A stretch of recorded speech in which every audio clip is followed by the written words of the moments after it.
अस्सलामुअलैकुम dear student. आज जो हम टॉपिक डिस्कस करने जा रहे हैं वो स्मॉलेस्ट एंड लार्जर फ्रैक्शंस है।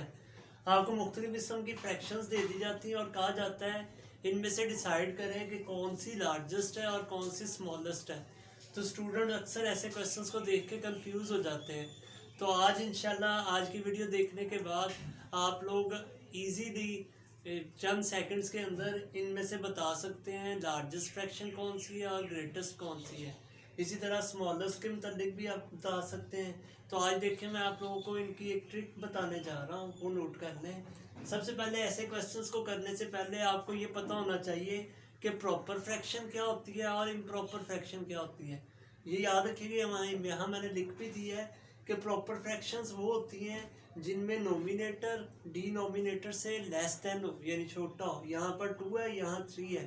अगर ऊपर वैल्यूज छोटी होंगी और नीचे वैल्यूज बड़ी होंगी तो वो प्रॉपर फ्रैक्शन होंगी।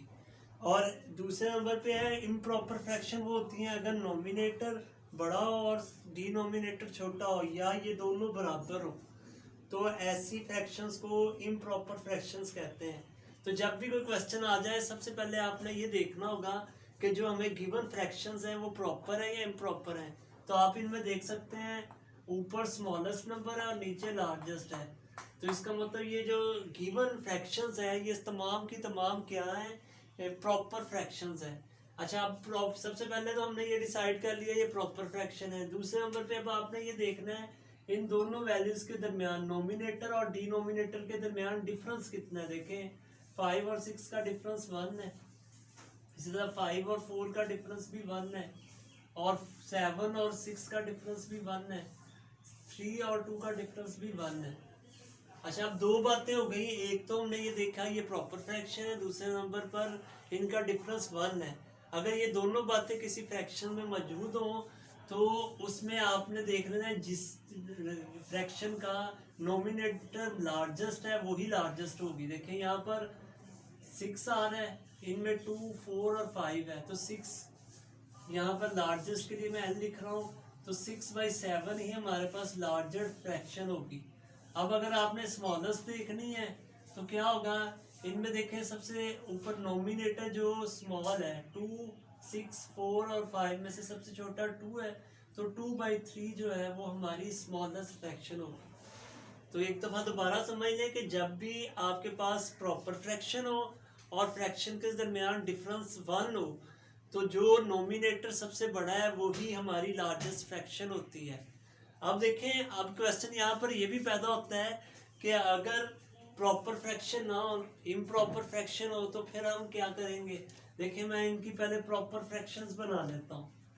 तो क्या प्रॉपर कैसे बनेंगे, उलट कर लेते हैं। यानी यहाँ पे आएगा 6/5 और यहाँ पे आएगा 5/4, यहाँ पे आ जाएगा 7/6 और ये बन गया 3/2। अब ये हमारे पास सारी इम्प्रॉपर फ्रैक्शंस है। मैंने आपको बताया था जब नोमिनेटर बड़ा हो जाए और डिनोमिनेटर छोटा हो तो ये इम्प्रॉपर फ्रैक्शंस हैं। तो इनमें लार्जेस्ट और स्मॉलेस्ट देखने का क्या मेथड होगा, इसमें सिंपल ये याद रखें कि जो इसकी लार्जेस्ट है वो इसकी स्मॉलेस्ट बन जाएगी और जो इसकी स्मॉलेस्ट थी वो इसकी लार्जेस्ट बन जाएगी। तो इजीली आप इसमें बता सकते हैं।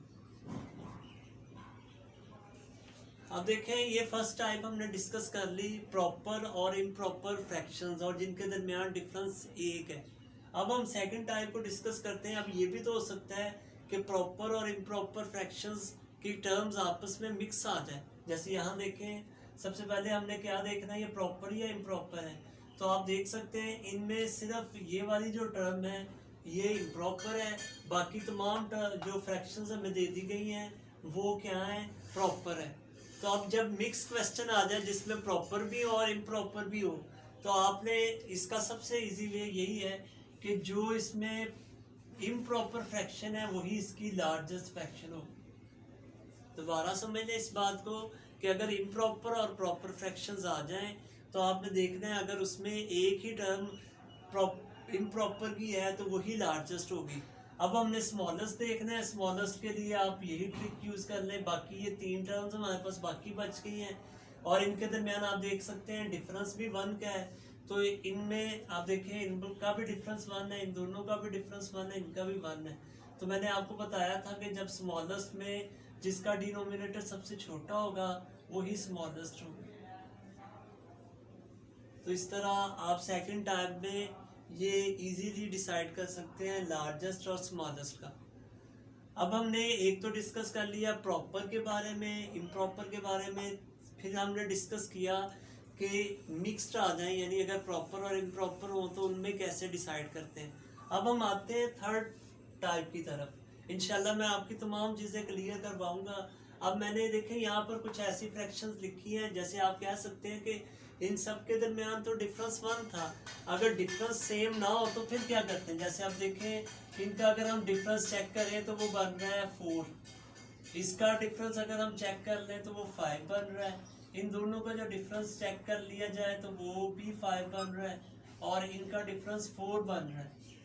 तो फिर ऐसे क्वेश्चन में हमें कैसे पता चलेगा लार्जेस्ट और स्मॉलेस्ट फ्रैक्शन क्या है। तो इसके लिए सिंपल आपने ट्रिक याद रखनी है कि जो आपके डिफरेंस आए हैं वो आपने डिनोमिनेटर में लिख लेने हैं। सबके जितने भी डिफरेंस आए हैं उनको डिनोमिनेटर में लिख लें। उसके बाद यानी ये जो मैंने डिफरेंस आए थे ये डिनोमिनेटर में लिख लिया, अब नोमिनेटर में जो इनके नोमिनेटर्स थे वो लिख लें। इस तरह आपने नोमिनेटर और डिनोमिनेटर।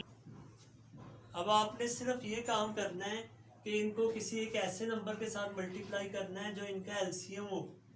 इन चारों का हमने एलसीएम लेना है और एलसीएम के बारे में मैं एक वीडियो पहले बना चुका हूँ कि आप क्वेश्चंस को देख के फौरन एलसीएम फाइंड कर सकते हैं, तो वो आपको डिस्क्रिप्शन में उसका लिंक मिल जाएगा।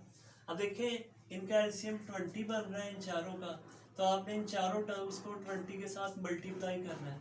देखें फर्स्ट टर्म को भी हम 20 के साथ मल्टीप्लाई कर रहे हैं, इसी तरह सेकंड टर्म को भी हम 20 के साथ मल्टीप्लाई कर देते हैं।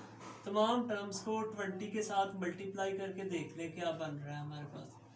20 मल्टीप्लाई बाय 11/4, देखें ये कैंसिल करें 5 यानी यहाँ 35, इसको कैंसिल करें तो ये हमारे पास 32, इसको इसके साथ कैंसिल कर दें तो ये 36, इसको इसके साथ कैंसिल करें और इसको मल्टीप्लाई कर लें। अब देखें आपने इनमें सबसे बड़ा आंसर देखना है वो कौन सा है, ये है। तो इसका मतलब जो इसकी लार्जेस्ट फ्रैक्शन होगी हमारे पास वो ये हो,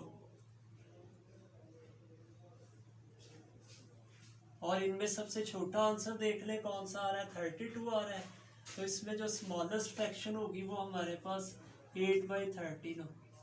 इस बात को मैं दोबारा एक्सप्लेन कर देता हूँ। देखें जब भी डिफरेंस सेम ना हो तो आप सबसे पहले देखेंगे इनमें डिफरेंस कितना है, वो जितना डिफरेंस होगा वो डिनोमिनेटर्स में लिखें और नोमिनेटर क्या है जो इनके थे वही पर लिख दें। उसके बाद आपने एक काम सिंपल ये करना है कि जो इनका एलसीएम है उनके साथ सबको मल्टीप्लाई करें। मल्टीप्लाई करने के बाद जो आंसर आ रहा है उनमें जो लार्जेस्ट नंबर है वही वाली फ्रैक्शन लार्जेस्ट फ्रैक्शन होगी और जो इनमें स्मॉलेस्ट नंबर है वही वाली फ्रैक्शन स्मॉलेस्ट फ्रैक्शन होगी। तो आप इस तरह इन ट्रिक्स को यूज़ करके इजीली स्मॉलेस्ट और लार्जेस्ट फ्रैक्शन के बारे में बता सकते हैं। Thank you.